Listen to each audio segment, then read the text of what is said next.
O título, se a minha apresentação tivesse um título, seria A Busca de um Investidor Anjo.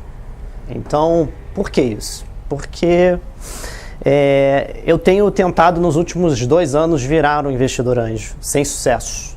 E uma das razões é o jurídico, e é por isso que eu estou aqui dividindo essa experiência com vocês, para vocês entenderem. Mas antes de eu acho que entrar na questão específica, eu acho que cabe uma pequena apresentação para vocês entenderem por que vocês deveriam ouvir o que eu estou falando, né? Afinal de contas, quem é o Paulo Baroni, o que ele fez, o que você entende de investimento, o que você está falando sobre isso.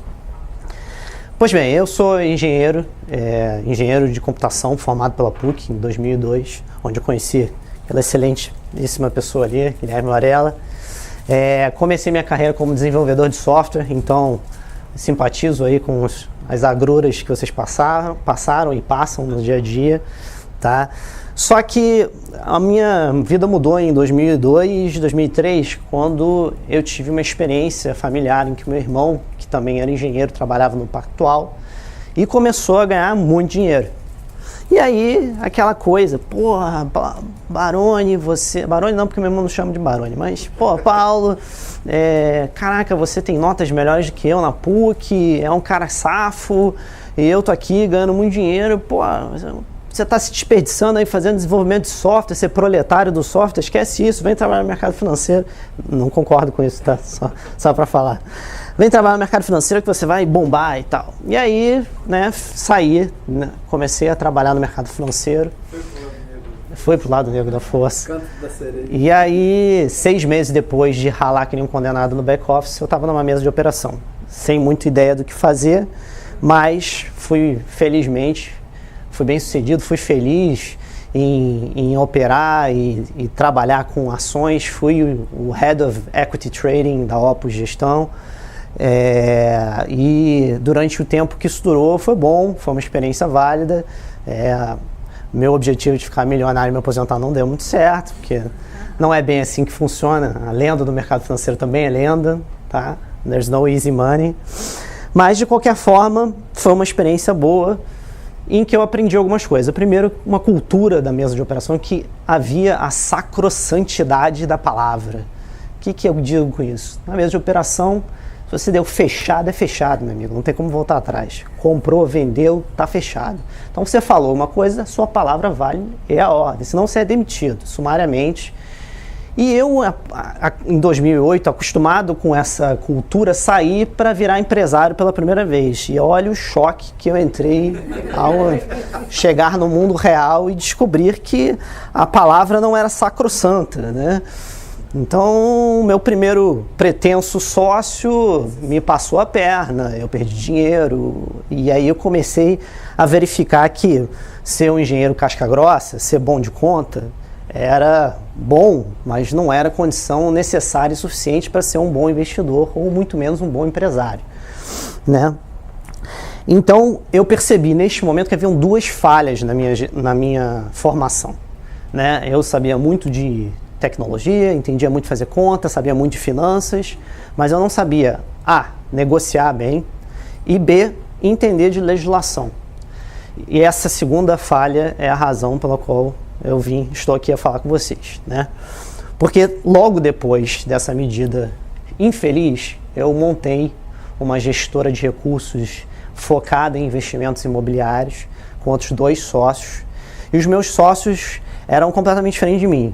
2 pessoas formadas em economia e com formação em direito também, ambos. E eu, engenheiro. Então, lá eu aprendi que muitas vezes a diferença entre ser bem sucedido no negócio e ser mal sucedido, principalmente na área imobiliária, está aqui o Rafael que não me deixa mentir, é a estruturação jurídica do negócio. Isso aí é absolutamente essencial. Enfim, desde aquela época e até o momento que aprendi, já fundei 7 empresas diferentes, já tive SAs, já fui sócio de SA, já fui sócio de limitada, já fui sócio de vários desses, já fiz todas essas coisas que ela apresentou aqui, a gente já olhou de uma forma ou de outra. E hoje eu sou sócio fundador de uma empresa chamada Ouro Investimentos. A Ouro Investimentos, ela é, ou o grupo Ouro, assim por dizer, porque tem mais de uma empresa, né, mais de um veículo, é um grupo, tá, de 5 sócios que só investe capital próprio. Eu sou sócio minoritário, antes que vocês perguntem, não sou bombástico. Só investe capital próprio, tá? E não fazemos administração de capital terceiro. Por que eu estou falando isso para vocês? Porque isso gera, na nossa cultura empresarial, uma diferença muito grande para quem é gestor de recursos. Todos os sócios, mais de 90% do patrimônio está no grupo. Então, assim, se eu coloco o dinheiro do grupo, eu estou colocando o meu dinheiro. Então, isso chama-se, no mercado financeiro, skin in the game. Ou seja, o seu está na reta, meu amigo. E quando o seu está na reta, você se torna, ao mesmo tempo, muito mais medroso do que os investidores em geral, porque, afinal de contas, operar com o dinheiro dos outros é muito mais fácil, né? Perdi o meu emprego, não é o meu dinheiro. E, ao mesmo tempo, muito mais agressivo. Porque o que acontece? Como a gente sabe como é difícil achar bons negócios e bons investimentos, isso acontece uma vez a cada 3 a 5 anos, quando a gente acha, não é hora de ser tímido. A gente bota o pé dentro com tudo, tá? E aí, isso é basicamente para explicar para vocês que a minha filosofia pode ser um pouco mais neurótica e paranoica do que a Marcela está acostumada no mercado de anjos, de uma forma geral, tá? E por isso que talvez eu não tenha conseguido até hoje virar um investidor anjo. Então, vamos lá. Agora vamos ao ponto mais específico, né? Quando eu faço análise de investimentos, a maior parte dos nossos investimentos são investimentos que não tem mercado, ou seja, deu certo, deu errado, você vai morrer com ele na carteira, tá? Imóveis é um pouco diferente, tem alguma liquidez, mas também não é uma liquidez que permita você ter aquele negócio de ficar comprando e vendendo papel. Hoje, esse é o meu mundo, não era o mundo que eu vivia nas minhas operações, mas hoje é o meu mundo. E aí eu comecei a perceber que havia uma semelhança com isso e com investimentos em startups, né? Porque o investimento em startup exige mais ou menos a mesma coisa.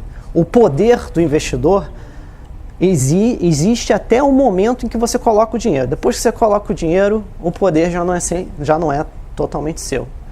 Então, a análise preliminar é paranoia, paranoia, paranoia e mais paranoia. Depois que você fez todas essas paranoias, mais um pouquinho de paranoia, dorme uma noite sem dormir e aí você investe. Então, eu quando comecei a perceber que o nosso investimento, por ter essa característica, era um investimento semelhante à parte de startups e também muito envolvido com o que eu ouvi o Guilherme Varela contar da experiência dele como empresário, lá no Dona Cegonha e depois no Baby Gran, eu comecei a estudar isso, já há 2 anos, tá? Então, eu não estou verde nessa história. Há 2 anos que eu tento me tornar um investidor anjo e não consigo.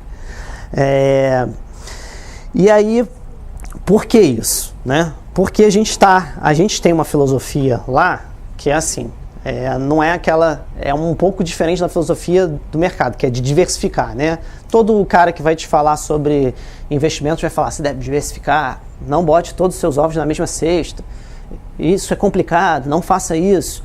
A gente tem a filosofia oposta, a gente fala assim, coloca todos os ovos na mesma cesta, mas antes você garante que essa cesta é uma cesta bombástica e fica de olho nessa cesta como se fosse a última cesta do mundo, entendeu? Então é uma filosofia um pouco diferente que a gente achava que podia adaptar para o mundo startup. Só que aí eu comecei a estudar, né? Como é que funciona o mercado de Venture Capital? E aí vocês que têm também ampla experiência, me corrigem se eu estiver errado, tá? Venture Capitalists e anjos. Eles são muito parecidos com o que são, vamos dizer, um modelo de negócio de uma agência de modelos, tá? Todo ano tem 200 meninas bonitas, praticamente sem diferenciação, óbvio, algumas assim mais assadas, mas assim, entram lá e o cara tem que, de certa forma, investir nelas. E o critério que ele tem para investir é naturalmente subjetivo, como é no mercado de startup. Dessas 200, ele tem certeza que uma vai virar Gisele Bündchen. Talvez as outras 20 ou 30, o que ele botou de dinheiro para desenvolver a carteira da menina vai retornar. E as outras todas, ele vai perder dinheiro. Então, um modelo de Venture Capital é mais ou menos assim. Eu vou inventar números, tá? Só para a gente ter mas obviamente não tem um estudo sobre isso. Vamos dizer que cada 100 startups, e lamento dar essas informações para vocês, mas cada 100 startups, 75 vão quebrar. Eu estou sendo até legal com esses 75, eu acho que o percentual é maior, tá? 20 talvez fiquem even, né? Break even, né? 0 a 0. E 5, esses aqui são os Facebooks da vida, os Googles da vida. Esses caras têm uma distribuição de retorno tão absurdamente assimétrica que eles compensam por esses 75 de prejuízo que você teve aqui, esses 20 aqui ficam meio que mais ou menos, você normalmente tenta sair ou vender para o bom, e esse cara é onde está todo o seu retorno. Então, o que você tem numa situação de venture capital, né, ou de anjo, ou de investidores anjos? Você, primeiro, não faz sentido imaginar que você vai ter um investimento só. Você imaginar que você tem um investimento só é imaginar que você é o dono de um bilhete da loteria ou é o cara mais visionário do universo. Porque com essas percentuais aqui, por mais que eu acho que a Ouro e a gente, porque nos nossos 5 sócios, 3 são engenheiros casca-grossas, bom de número, tem uma cabeça boa para analisar esse tipo de investimento, e por mais que você tenha um diferencial competitivo de pessoas que entendem tecnologia, etc e tal, você ainda tem isso aqui contra você. Então, pelo fato de você já ter naturalmente essa situação em que você provavelmente não vai acertar de primeira, você tem que ter uma carteira. E o que isso significa? Isso significa que é o seguinte: ou você vai ter um capital de risco muito alto. Vamos imaginar que eu queira dividir a minha carteira em 10 investimentos, tá? Para ter uma chance de pegar um desses 5. Tá? Na realidade, tem uma chance, né? Porque na proporção que eu coloquei aqui, eu teria só a chance. Mas vamos dizer que fosse 10, tá? Para eu pegar um investimento como aquelas empresas que estão querendo captar aqui 2,5 milhões, 3,5 milhões de reais, eu teria que ter uma carteira para fazer esses 10 investimentos. Se eu fosse investir igualmente em todas, que não é, obviamente, uma necessidade, mas vamos imaginar que fosse, para simplificar, 35 milhões de reais. Então, quantos anjos vocês conhecem que tem 35 milhões de capital de risco para botar? Provavelmente não muitos, né? Se é que existem. Deve até existir alguns bilionários excêntricos que tem 35 milhões de capital. Não é o nosso caso. Então, o que você está vendo nessa situação? E a razão pela qual eu acho que o anjo entra num processo antes do Venture Capital é porque o Venture Capital já está capitalizado. 35 milhões para um fundo de Venture Capital do Silicon Valley é pocket money, né?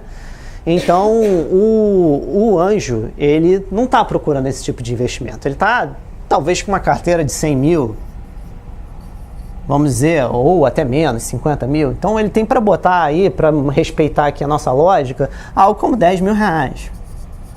Vamos dizer que seja 20, tá? Aqui que eu entendo onde que vai entrar o capital do futuro Startup Club Membership, né? Então, o que acontece? Então, ele tem um valor muito pequeno. Então, o mundo que eu vou estudar aqui com vocês, e o problema que eu vou estudar é esse. Como que eu invisto 20 mil reais numa empresa, tá? Como capital anjo, sem ficar sujeito a problemas jurídicos que eu considero que são inaceitáveis, tá? E esse é o meu problema. Eu não tenho solução para isso não, tá? Só vou apresentar um problema. A solução depois a gente tem que arrumar em outra pessoa. Mas vamos lá. Então, primeira coisa, como a Marcela falou, tem várias formas de você investir que são Primeira coisa, eu tenho que falar um pouco sobre descaracterização de personalidade jurídica. O que é isso? Tá? Para vocês entenderem. Você acha que uma empresa é uma empresa, eu sou investidor, coloquei lá 20 mil reais na empresa e aí falei, cara, o que eu tenho para perder é 20 mil reais, né? Não necessariamente, tá? Na legislação brasileira e em muitos lugares, outros lugares do mundo, existe uma figura chamada descaracterização de personalidade jurídica. Significa o seguinte: se o juiz entender que a empresa houve uma fraude na empresa, ou se os seus credores forem trabalhistas ou tributários, o juiz, e muitas vezes, chega lá e fala, malandro, você botou 20 mil aqui? Só lamento, cara. Eu entendi que tem uma fraude aí nessa empresa, os seus credores são tributários e trabalhistas, eu vou pegar aqui o teu carro aí, o teu Porsche, e vou leiloar para pagar as dívidas da empresa.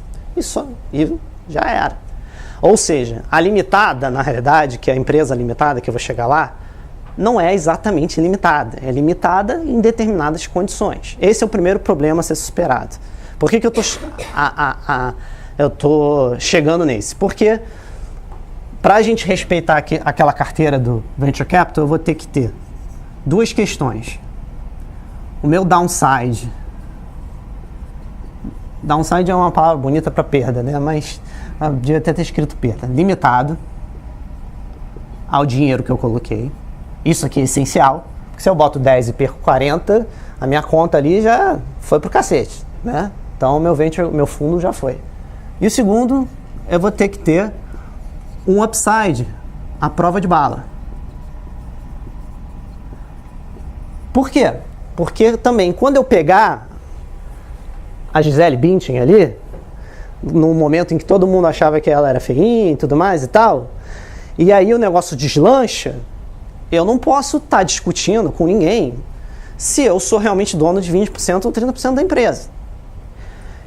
A maioria das soluções que me apresentaram, ela adereça muito bem essa questão aqui. Essa já meio mais ou menos, tá?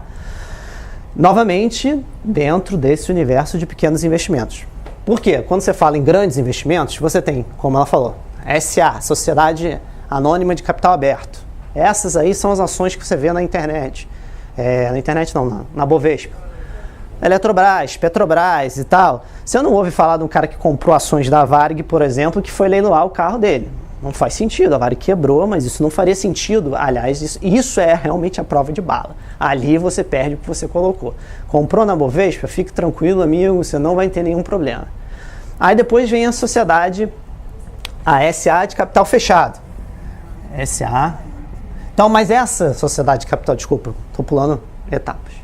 Mas a SA de capital aberto, para você montar essa brincadeirinha aqui, só para Bovespa você vai gastar uns centenas de milhares de reais. Então, essa aqui, para o que a gente quer, esquece, meu amigo. Não serve. Desculpa se está meio mal organizado, tá, gente? Eu não sou muito bom. Aí tem a SA de capital fechado. O que é a SA de capital fechado? Basicamente, é o mesmo tipo de empresa da SA de capital aberto, só que é uma empresa que não tem negociação em bolsa. Então, ela tem muito menos burocracia, seria a palavra? Muito menos burocracia, muito menos exigências legais para conduzir ela.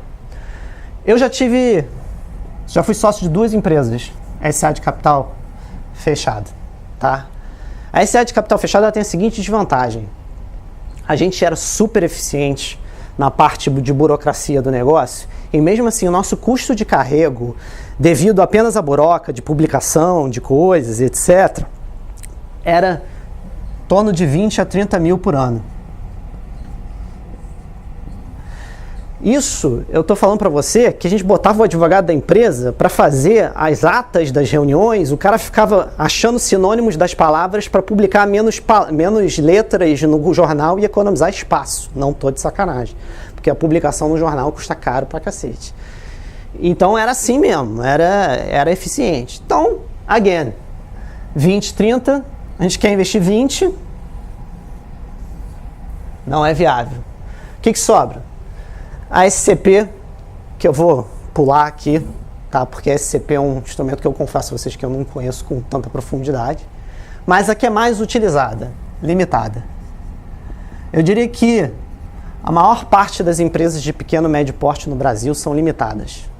E apesar do nome, como eu já mostrei para vocês na desconsideração da personalidade jurídica, limitada acaba sendo só o nome, tá?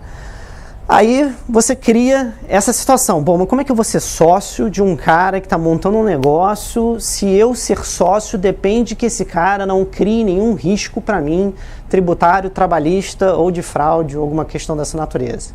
Como é que eu vou... Aí, qual é a solução mais comum?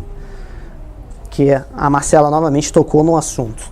E que, só para botar em perspectiva, essas soluções, eu perguntei para o pessoal do Anjos do Brasil, para a Brota, falei com o João Kepler da Anjos do Brasil, falei com o pessoal da Brota, falei com todo mundo que eu achava que estava em uma posição de fomento para esse tipo de estrutura e eles me apresentaram essas soluções. E aí eu vou mostrar por que a principal delas, por que eu acho que não é viável. Tem várias, por exemplo, ela falou de debênture conversível aí. Debênture conversível normalmente só funciona com SA, então morre.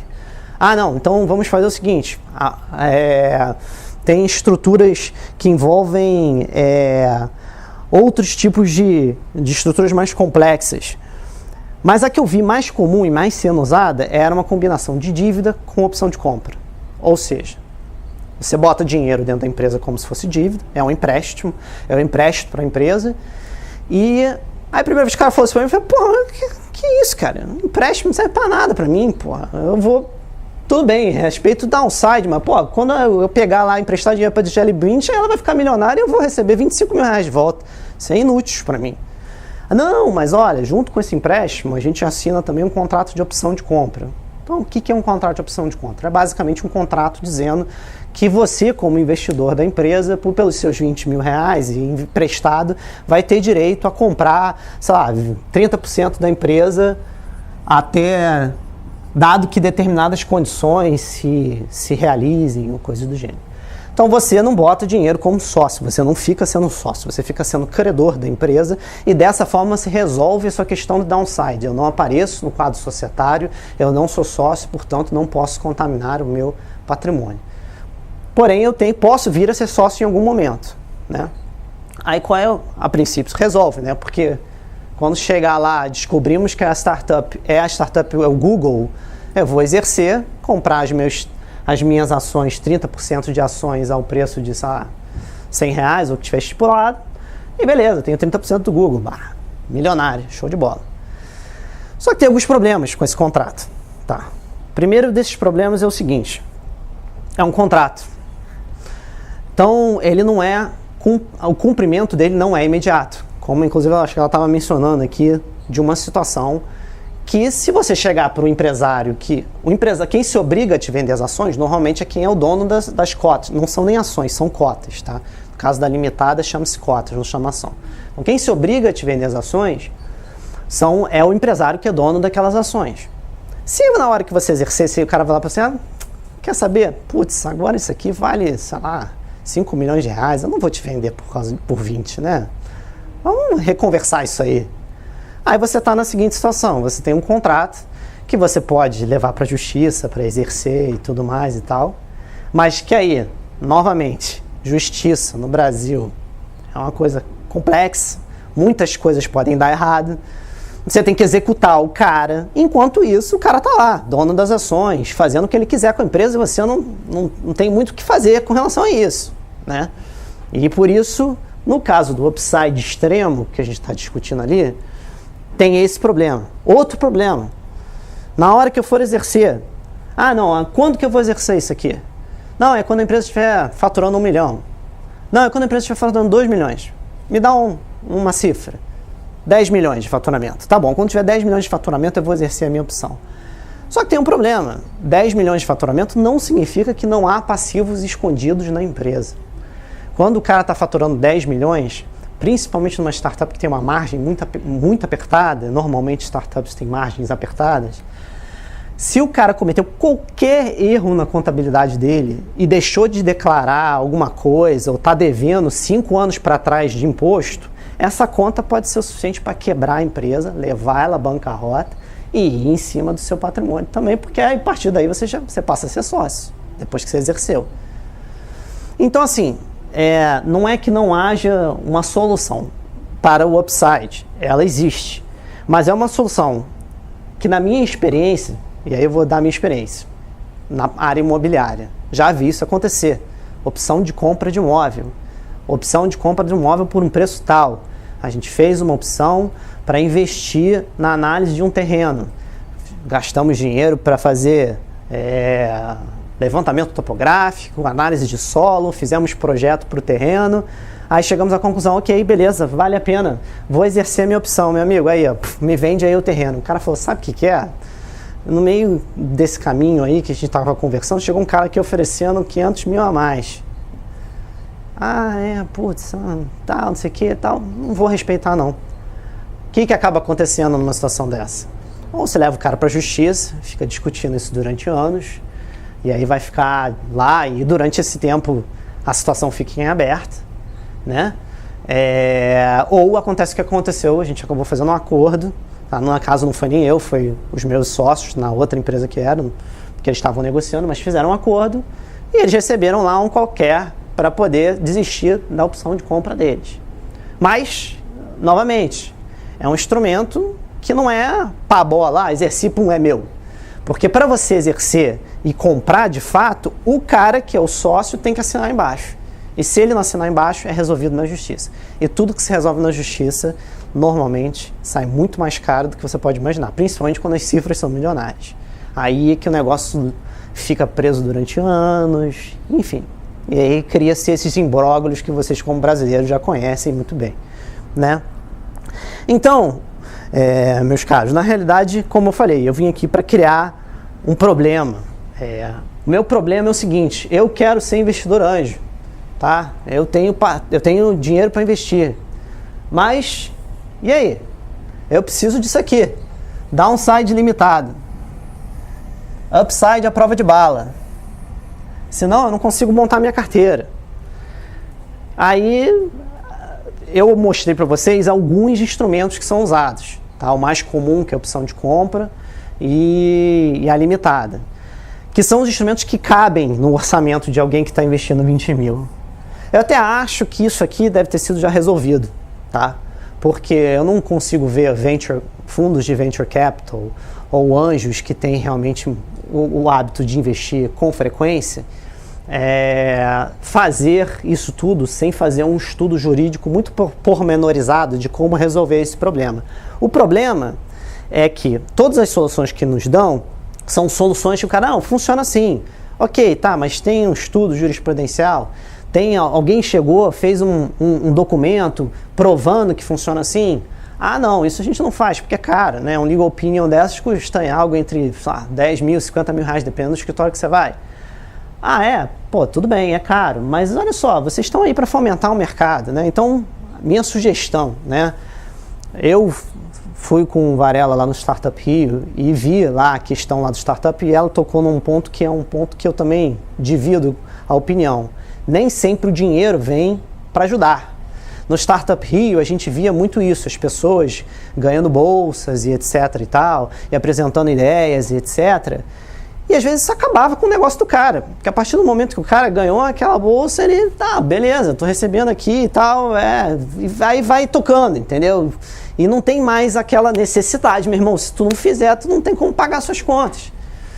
Então a gente via muitas pessoas sérias no Startup Rio, e por outro lado a gente via também muitas pessoas que eu ficava com a sensação, pô, esse cara tá aí só pela bolsa. Entendeu? Ele fez um negócio, vai ganhar 12 meses de bolsa aí de 4 mil reais, vai ficar de férias na praia e vai ficar inventando uma história maluca para contar para a entidade de fomento, e é isso. Então, agora, isso é uma coisa concreta que uma entidade de fomento pode fazer. Contrata um escritório de renome ou 2 para fazer um debate, soluciona esse problema de uma forma à prova de bala e aí divulga, de graça. Você está fomentando, você está criando uma ferramenta para que pessoas que não são investidores anjos possam vir a se tornar. Porque eu, que tenho algum conhecimento sobre o negócio, posso ter achado aqui pelo em ovo? Posso ter. Mas às vezes o cara não tem nem o suficiente para chegar nessa conclusão, ele só acha complicado demais e aí desiste. E essa é a grande história, na minha opinião, do porquê que é tão difícil obter investimento em pequeno porte no Brasil. Porque a burocracia acaba matando.